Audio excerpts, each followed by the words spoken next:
En exil, le saint nom n'était pas complet. Venez et voyez, bien qu'elle ait eu 3 fils avant de donner naissance à Yehuda, qui sont Zed, Vura et Tiferet, le trône n'était pas parfait. Ce n'est qu'avec la naissance de Yehuda, Malkout, que le trône a été complété. Elle a donc dit, maintenant je vais louer Hachem, uniquement en ce qui concerne Yehuda et non pas en ce qui concerne tous les autres. Par conséquent, elle se tint à l'écart en portant. Quel est le sens de ce verset? C'est que la chaise s'est tenue sur ses pieds, car avec Yehuda, les 4 pieds du trône, Zed, Vura, Tiferet, et Malkout ont été complétés. 160. Et elle se tint nécessite une explication supplémentaire. Jusqu'à présent, c'est-à-dire jusqu'à Yehuda, qui est Malkout, elle s'est tenue unie. À partir d'ici et vers le bas, c'est-à-dire au-dessous de Malkout d'Atsilu, le monde de la séparation, dans les 3 mondes, Bria, Yetzira, et Asiya de la séparation. On pourrait dire que les 2 fils qu'elle a portés après Yehuda, Isachar et Zevulun, sont de cet aspect, à savoir, de séparation, parce qu'ils sont nés après Malkout, Yehuda. Il répond, non. Ces 2 fils, Isachar et Zevulun, ont été unis à Reuven, Shimon et Lévi, car les 6 directions des mondes ne font qu'un. 161. Venez et voyez, les 12 tribus sont les parties essentielles de la congrégation d'Israël dans ce monde. Elles renforcent comme il se doit la lumière noire céleste. C'est la perfection de la gauche, car Shoma sans Chassadim est une lumière noire, qui est le secret de l'obscurité d'Ima. Il remet également les fondations à leur place, car le secret de la correction du droit est de permettre aux chassadim de régler. Les chassadim sont le fondement.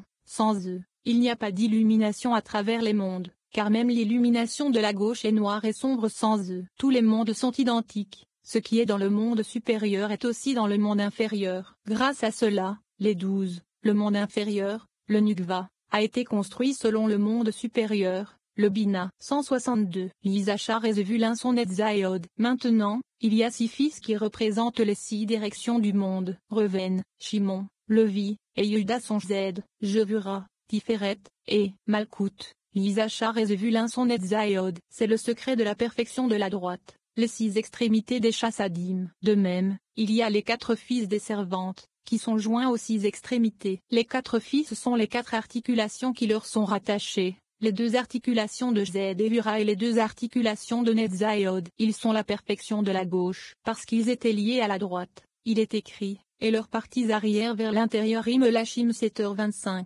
de sorte que les parties arrière sont devenues des parties intérieures. Bien qu'ils soient les fils des servantes, de l'aspect de l'obscurité et des parties arrière, ils sont pourtant intérieurs. 163. Rabbi Shizuki a dit, s'il en est ainsi, nous avons appris que tout ce que le monde inférieur, la Nukva à la fin de l'Atsilu, engendre et séparé, comme il est écrit, et c'est de là qu'il s'est séparé Bereshit 2h10. Que diriez-vous alors de Yosef et de Binyamin? Si vous dites qu'ils sont d'un seul monde, de l'aspect de l'union du monde d'Atsilu, il n'en est rien, car ils ne sont pas venus du monde supérieur. Il s'avère donc que tout ce que le monde inférieur engendre, il l'engendre en dessous, c'est-à-dire que ces générations sont sous le bas de l'Atsilu, et non au-dessus. S'il en est ainsi, elles sont séparées. C'est-à-dire qu'elles sont du monde de la bria de la séparation. 164. Rabbi Abba alla vers lui et l'embrassa. Il dit, cette affaire est difficile car le monde supérieur est perfectionné par les 12 qui lui sont propres. Or, voici que le juste sort et entre constamment dans le monde inférieur. Il est donc construit en ce lieu. Ainsi, il est important en haut et en bas, mais constamment dans le monde inférieur, comme il est écrit. Et il arriva que, comme son âme s'en allait, elle mourut. Bereshit 35 2.18. 165. Venez et regardez, le juste entre et sort du monde inférieur, le Nukva. Quand il entre, il est dans le secret de Yosef le juste, et quand il sort, il est dans le secret de Binyamin le juste. C'est le sens du verset, et il arriva que, comme son âme, Nefesh, s'en allait, elle mourut. Il demande, quelle est sa Nefesh? Il répond, c'est le juste, qui est sorti d'elle. 166. C'est pourquoi Binyamin fut appelé le fils de ma douleur. Bereshit 25 2.18. Parce qu'elle pensait l'avoir enfanté sous Atsilu, dans le monde de la séparation, de sorte qu'il en restait 11 au sein des tribus suprêmes, mais en Atsilu. Pourtant, il est écrit, mais son père l'appela Binyamin, ce qui signifie fils du droit, parce qu'il était monté dans le monde supérieur, car lorsqu'Yosef fut perdu, Binyamin prit sa place. Par conséquent, le juste entre et sort du monde inférieur. Ainsi, Yosef et Binyamin, et les 12 tribus, sont à l'image des 12 superbes réunis. Les 6 fils de Li sont le secret de Zed, Vura, Tiferet, Netza, Od et Uzod. Les 4 fils des servantes sont le secret des 4 articulations. les deux fils de Rachel sont le secret des deux justes. 21. Maintenant, je louerai. Et elle appela Yehuda ici. Le Zohar relate une discussion entre les rabbins Shimon, Shia et Yosi concernant les secrets du nom Yehuda. Une fois encore, l'unité de toutes choses est soulignée dans le verset. Je louerai le Créateur de tout mon cœur. Le bien et le mal dans l'âme doivent être apportés à Dieu dans la prière, c'est-à-dire avec une honnêteté totale. Yehuda embrasse tous les côtés. La pertinence de ce passage, la perspective unique de la Kabbale sur le mal que font les hommes est révélée dans cette section. L'objectif ultime de la spiritualité n'est pas de supprimer l'existence du mal ou les traits négatifs de l'humanité. Au contraire, nous devons affronter et transformer ces forces obscures, car ce n'est qu'à travers la lutte de transformation que nous allumons l'étincelle de divinité en nous. Le nom Yehuda exprime cette notion kabbalistique profonde, et notre connexion à ce nom invoque en nous le courage d'affronter et de triompher de nos mauvaises tendances. 167. Maintenant, je vais louer Hachem. Rabbi Shimon a ouvert la discussion avec le verset « Je louerai Hachem de tout mon cœur ». Dans l'assemblée des hommes droits et dans la congrégation Tesilim 111, il demande « Pourquoi est-il écrit « de tout mon cœur » et le Vav, au lieu du plus courant lève, il répond, David, dans le secret céleste du Saint-Nom. Iudevave, voulait louer le Saint, béni soit-il. Je louerai Hachem de tout mon cœur signifie à la fois avec le bon penchant et le mauvais penchant, les deux cœurs, c'est-à-dire les deux inclusions qui habitent le cœur, les deux côtés, droit et gauche. 168. Dans l'assemblée des hommes droits, et dans l'assemblée, se réfère aux autres aspects de ce monde, la Nukva, car le cœur entier ressemble au sud et au nord. Zed et Gura, dans l'assemblée des justes, ce sont les autres côtés, qui sont en tous six extrémités formés à la ressemblance de ce qui précède, c'est-à-dire à l'image de Zed, Gura, Tiferet, Netza, Od et Zod. Ils demeurent dans l'assemblée des justes, à savoir Tiferet, Netza, Od et Zod, et dans la congrégation, Eda, qui désigne le lieu de Yehuda, à savoir Malkout. Il est également écrit, et mon témoignage, et Doti, que je leur enseignerai Teilim 132 2.12, qui se réfère à la Torah orale, Malkout. 169, il est écrit, Yehuda gouverne encore, Rad, avec Elosh 12. Cela signifie qu'Yehuda Malkout lié à Yudevave est descendu, Yarad, du nom à 6 côtés de Yudevave au nom El, un nom de Malkout, dans le secret du verset, et un El qui a de l'indignation tous les jours Tesilim 7h12. Il est également écrit, je te louerai de tout mon cœur, je chanterai tes louanges devant les princes, Lit. Elohim, Teilim 138, au nom d'Elohim, et non au nom de Yudevave, car il a loué ce grade de Malkout, appelé Elohim, afin de l'unir au côté droit de Chassadim. Par conséquent, il est écrit ici, je te louerai de tout mon cœur, Libi, et non le Vavi, parce qu'il a loué un seul endroit, c'est-à-dire la Malkout de gauche, qui ne s'attache pas au nom de Yudevave.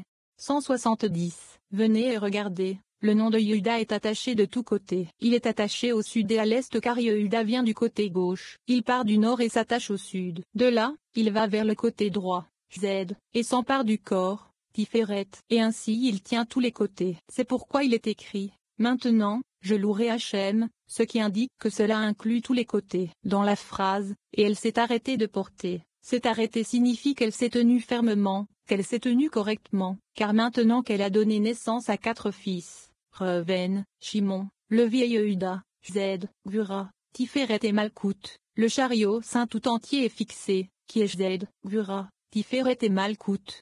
171. Rabbi Shimon se rendit à la campagne, où il rencontra par hasard Rabbi Abba, Rabbi Shia et Rabbi Yosi. Quand il les vit, il dit, il nous appartient d'entendre de nouvelles expositions de la Torah. Les trois s'assirent avec lui. Lorsque Rabbi Shimon se tourna pour partir, chacun d'eux ouvrit la discussion avec un verset en l'honneur de Rabbi Shimon. 172. Rabbi Abba a ouvert la discussion avec le verset, et Hachem dit à Avram, après que l'eau ait été séparée de lui, lève maintenant tes yeux et regarde Béréchit 13h14. Il demande, est-ce qu'Abraham doit hériter d'une terre en fonction de son champ de vision? Car jusqu'où un homme peut-il voir 3, 4, ou 5 par 100. Et l'Écriture dit, pour toute la terre que tu vois. Ibidem 15. 173. Il répond, parce qu'il a vu les 4 vents du monde, comme il est écrit, nord, et sud, et ouest. Il a vu toute la terre, car les 4 vents du monde comprennent le monde entier. Une autre explication est que le Saint, béni soit-il,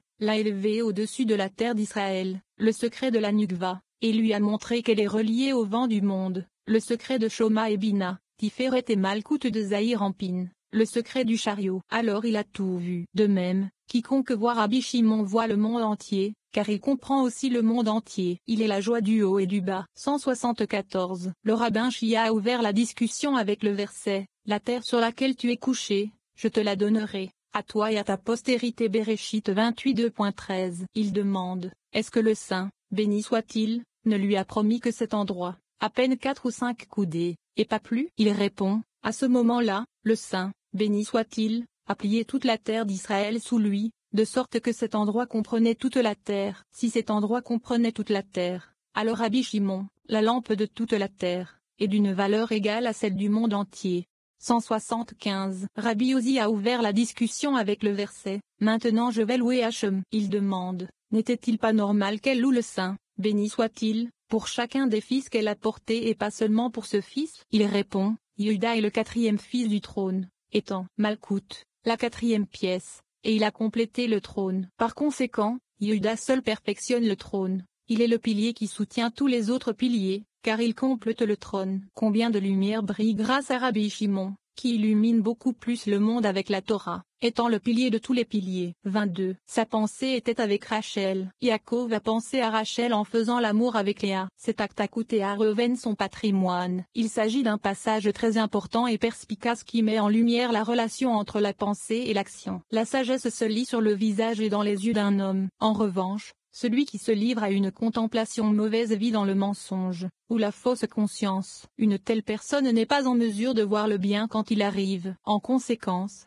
les mauvais actes suivent la mauvaise contemplation. La pertinence de ce passage, la conscience crée la réalité. C'est pourquoi l'autre côté tente de susciter des doutes, de créer des incertitudes et d'induire une pensée immorale et négative. Le grand don de la contemplation et de la conscience a même le pouvoir de déterminer le grade de l'âme qui est attirée vers un enfant à naître au moment de la conception. Les influences spirituelles de ce passage nous aident à abolir les doutes et les pensées négatives, notamment dans les moments d'intimité et les périodes d'adversité. C'est à ce moment-là que nous sommes les plus vulnérables, et c'est à ce moment-là que l'autre côté déchaîne une tempête mentale de négativité. Citerai Torah. Secret de la Torah, 176. Mishnah. Enfant du Très-Haut, sage suprême, béni du monde, de l'intérieur de la noix, recueillez et sachez, un oiseau descend chaque jour, et est réveillé dans le jardin avec une flamme de feu dans ses ailes et 3 pelles dans sa main gauche aussi tranchantes qu'une épée, et les clés des trésors dans sa main droite. 177. Elle crie à haute voix, en disant au juste du jardin d'Éden, quiconque parmi vous a un visage brillant, c'est-à-dire, qui a mérité la sagesse. Comme il est écrit, la sagesse d'un homme fait briller son visage. Kohélet 8, moins qui est entré, est sorti et a été fortifié par l'arbre de vie, c'est-à-dire, celui qui est entré par la colonne de droite, est sorti par la colonne de gauche, et a été fortifié par l'arbre de vie, la colonne centrale. Quiconque a touché ses branches, Zed, Gvura, Tiferet, Netza, Od et Ezod, inclus dans Zahir-Anpin, le secret de l'arbre de vie, quiconque a saisi les racines, les 3 premiers séphirotes de Zahir-Anpin, celui qui mange de ses fruits, plus doux que le miel, le secret de l'illumination de Shoma de la Nukva de Zahir-Anpin, le secret de ses fruits. Il est doux, selon le mystère du verbe, vrai, la lumière est douce. Pour les yeux Kohélet 11 2.7, et les yeux sont le secret de Shoma, qui ranime l'âme et guérit le corps. 178. Elle annonce que celui qui mérite tout cela est celui qui est préservé de la mauvaise contemplation qui défie l'arbre de vie, de la contemplation qui souille la rivière et la source, qui est la source d'Israël, et de la contemplation qui entraîne la mort de l'âme et la rupture de soi, de sorte qu'il n'a pas d'existence. 179. La contemplation, qui souille la source de l'arbre de vie, Zahir-Anpin, produit un arbre du mensonge car cette contemplation s'élève et échange une âme contre une autre, c'est-à-dire que l'âme, Nefesh, des lumières de l'autre côté est échangée contre l'âme, Nefesh, des lumières de la sainteté. À cause de cette contestation, l'arbre de vie disparaît et l'arbre de mort, dont il tire son âme, s'accroche à lui. 180. Malheur à celui qui, à cause de cette contemplation, est déraciné de l'arbre de vie et attaché à l'arbre de mort, qui n'a pas de branche. Cela signifie que société anonyme lumière n'éclaire plus. Celui qui s'y accroche ne voit jamais le bien. Il est sec, sans humidité de lumière. Ses fruits sont amers comme l'absinthe. De lui il est dit, car il sera comme le genévrier dans le désert, et ne verra pas le bien venir. Yeremia 17, 6. 181. Mais la bonne contemplation monte et saisit l'arbre de vie, qui est la colonne centrale, embrassant ses branches et mangeant